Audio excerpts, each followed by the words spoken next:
हम कथा सुनाते राम सकल गुण धाम की। हम कथा सुनाते राम सकल गुण धाम की। ये रामायण है पुण्य कथा श्री राम की। ये रामायण है पुण्य कथा श्री राम की। जम्बूदीपे भरत खंडे आर्यावर्ते भारतवर्षे एक नगरी है विख्यात अयोध्या नाम की। यह जन्म भूमि है परम पूज्य श्री राम की। यह जन्म भूमि है परम पूज्य श्री राम की। यह रामायण है पुण्य कथा श्री राम की। यह रामायण है पुण्य कथा श्री राम की। श्री सीताराम चंद्राभ्याम नमः। श्रीमद् वाल्मीकीय रामायण भारत का स्वर्णिम महाकाव्य। 37वां सर्ग। श्रीराम आदि का वल्कल वस्त्र धारण, सीता के वल्कल धारण से रनिवास की स्त्रियों को खेद तथा गुरु वशिष्ठ का कैकेयी को फटकारते हुए सीता के वल्कल धारण का अनौचित्य बताना। प्रधानमंत्री की पूर्वोक्त बात सुनकर विनय के ज्ञाता श्रीराम ने उस समय राजा दशरथ से विनीत होकर कहा, राजन, मैं भोगों का परित्याग कर चुका हूं। मुझे जंगल के फल मूलों से जीवन निर्वाह करना है। जब मैं सब ओर से आसक्ति छोड़ चुका हूं, तब मुझे सेना से क्या प्रयोजन है। जो श्रेष्ठ गजराज का दान करके उसके रस्से में मन लगाता है, लोभवश रस्से को रख लेना चाहता है, वह अच्छा नहीं करता, क्योंकि उत्तम हाथी का त्याग करने वाले पुरुष को उसके रस्से में आसक्ति रखने की क्या आवश्यकता है। सत्पुरुषों में श्रेष्ठ महाराज, इसी तरह मुझे सेना लेकर क्या करना है। मैं ये सारी वस्तुएं भरत को अर्पित करने की अनुमति देता हूं। मेरे लिए तो माता कैकेयी की दासियां चीर, चिथड़े या वल्कल वस्त्र ला दें।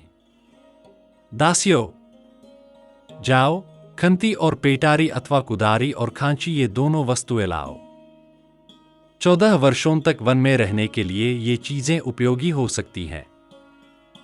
कैकेयी लाज संकोच छोड़ चुकी थी। वह स्वयं ही जाकर बहुत सी चीर ले आई और जन समुदाय में श्री रामचंद्र जी से बोली, लो, पहन लो। पुरुष सिंह श्रीराम ने कैकेयी के हाथ से 2 चीर ले लिए और अपने महीन वस्त्र उतारकर मुनियों के से वस्त्र धारण कर लिए। इसी प्रकार लक्ष्मण भी अपने पिता के सामने ही दोनों सुंदर वस्त्र उतारकर तपस्वियों के से वल्कल वस्त्र पहन लिए। तदंतर रेशमी वस्त्र पहनने और धर्म पर ही दृष्टि रखने वाली धर्मज्ञा शुभलक्षणा जनकनंदिनी सीता अपने पहनने के लिए भी चीर वस्त्र को प्रस्तुत देख उसी प्रकार डर गईं, जैसे मृगी बिछे हुए जाल को देखकर भयभीत हो जाती है। वे कैकेयी के हाथ से 2 वल्कल वस्त्र लेकर लज्जित सी हो गईं। उनके मन में बड़ा दुख हुआ और नेत्रों में आंसू भर आए। उस समय उन्होंने गंधर्वराज के समान तेजस्वी पति से इस प्रकार पूछा, नाथ, वनवासी मुनिलोग चीर कैसे बांधते हैं? यह कहकर उसे धारण करने में कुशल न होने के कारण सीता बारंबार मुंह में पड़ जाती थी, भूल कर बैठती थी।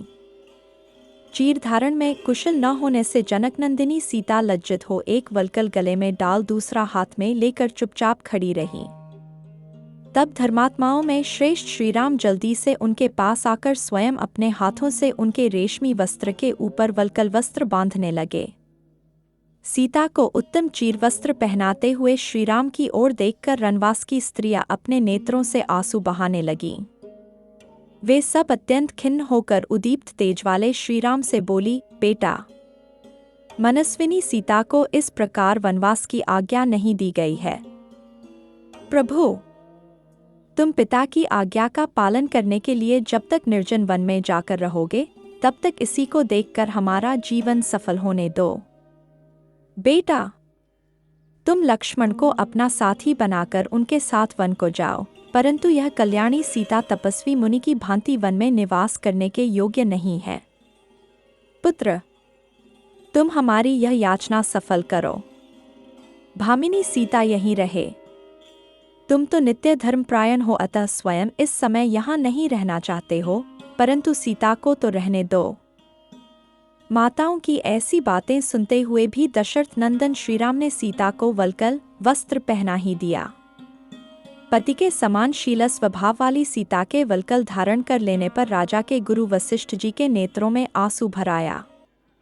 उन्होंने सीता को रोककर कैकेयी से कहा, मर्यादा का उल्लंघन करके अधर्म की ओर पैर बढ़ाने वाली दुर्बुद्धि कैकेयी, तू केकयराज के कुल की जीती जागती कलंक है।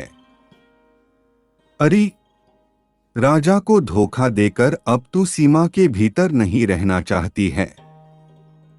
शील का परित्याग करने वाली दुष्टे, देवी सीता वन में नहीं जाएंगी। राम के लिए प्रस्तुत हुए राज सिंहासन पर ये ही बैठेंगी। संपूर्ण गृहस्थों की पत्नियां उनका आधा अंग हैं। इस तरह सीता देवी भी श्री राम की आत्मा हैं, अतः उनकी जगह ये ही इस राज्य का पालन करेंगी। यदि विदेहनदिनी सीता श्री राम के साथ वन में जाएंगी तो हम लोग भी इनके साथ चले जाएंगे। यह सारा नगर भी चला जाएगा और अंतःपुर के रक्षक भी चले जाएंगे। अपनी पत्नी के साथ श्री रामचंद्र जी जहां निवास करेंगे, वहीं इस राज्य और नगर के लोग भी धन दौलत और आवश्यक सामान लेकर चले जाएंगे। भरत और शत्रुघ्न भी चीर वस्त्र धारण करके वन में रहेंगे और वहां निवास करने वाले अपने बड़े भाई श्री राम की सेवा करेंगे। फिर तू वृक्षों के साथ अकेली रहकर इस निर्जन एवं सूनी पृथ्वी का राज्य करना। तू बड़ी दुराचारिणी है और प्रजा का अहित करने में लगी हुई है। याद रख, श्री राम जहां के राजा न होंगे, वह राज्य नहीं रह जाएगा, जंगल हो जाएगा, तथा श्री राम जहां निवास करेंगे, वह वन एक स्वतंत्र राष्ट्र बन जाएगा। यदि भरत राजा दशरथ से पैदा हुए हैं तो पिता के प्रसन्नतापूर्वक दिए बिना इस राज्य को कदापि लेना नहीं चाहेंगे तथा तेरे साथ पुत्रवत बर्ताव करने के लिए भी यहाँ बैठे रहने की इच्छा नहीं करेंगे। तू पृथ्वी छोड़कर आसमान में उड़ जाए तो भी अपने पितृकुल के आचार व्यवहार को जानने वाले भरत उसके विरुद्ध कुछ नहीं करेंगे। तूने पुत्र का प्रिय करने की इच्छा से वास्तव में उसका अप्रिय ही किया है, क्योंकि संसार में कोई ऐसा पुरुष नहीं है जो श्री राम का भक्त न हो। कैके, तू आज ही देखेगी कि वन को जाते हुए श्री राम के साथ पशु, सर्प, मृग और पक्षी भी चले जा रहे हैं। औरों की तो बात ही क्या, वृक्ष भी उनके साथ जाने को उत्सुक हैं। देवी सीता तेरी पुत्रवधू हैं। इनके शरीर से वल्कल वस्त्र हटाकर तू इन्हें पहनने के लिए उत्तमोत्तम वस्त्र और आभूषण दे। इनके लिए वल्कल वस्त्र देना कदापि उचित नहीं है। ऐसा कहकर वशिष्ठ ने उसे जानकी को वल्कल वस्त्र पहनाने से मना किया। वे फिर बोले, केकयराज कुमारी, तूने अकेले श्री राम के लिए ही वनवास का वर मांगा है, सीता के लिए नहीं। अतः ये राजकुमारी वस्त्राभूषणों से विभूषित होकर सदा श्रृंगार धारण करके वन में श्री रामचंद्र जी के साथ निवास करें। राजकुमारी सीता मुख्य सेवकों तथा सवारियों के साथ सब प्रकार के वस्त्रों और आवश्यक उपकरणों से संपन्न होकर वन की यात्रा करें।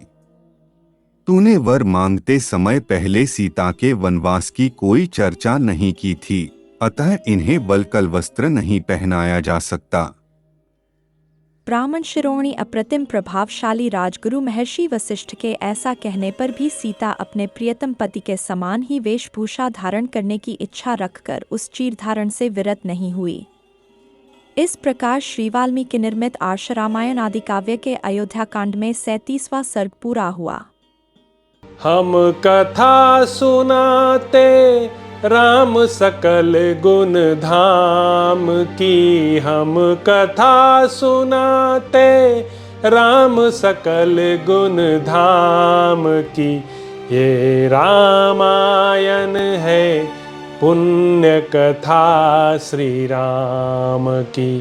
ये रामायण है पुण्य कथा श्री राम की। जम्बूदीपे भरत खंडे आर्यावर्ते भारतवर्षे एक नगरी है विख्यात अयोध्या नाम की। यह जन्म भूमि है परम पूज्य श्री राम की। यह जन्म भूमि है परम पूज्य श्री राम की। यह रामायण है पुण्य कथा श्री राम की। यह रामायण है पुण्य कथा श्री राम की।